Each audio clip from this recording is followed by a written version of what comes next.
লাগলে সব কাজ করবেন না, বিনীত অনুরোধ।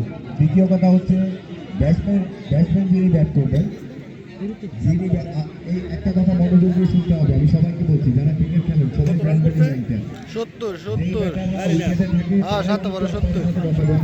কত রান হ্যাঁ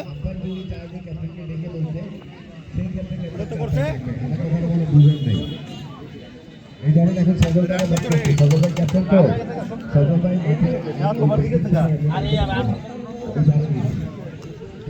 যারা আছে কথা বলবেন। এটা হচ্ছে ক্রিকেটের নিয়ম, মাথায় রাখবেন। আপনারা এই ভুলগুলো করবেন না, এগুলো আপনার যারা লাইভে দেখে আপনারা পড়বেন, লাইভগুলোকে পড়বেন, এগুলো করবেন না, নিয়ম কানুন ঠিক রাখবেন। আমরা ধন্যবাদ জানাচ্ছি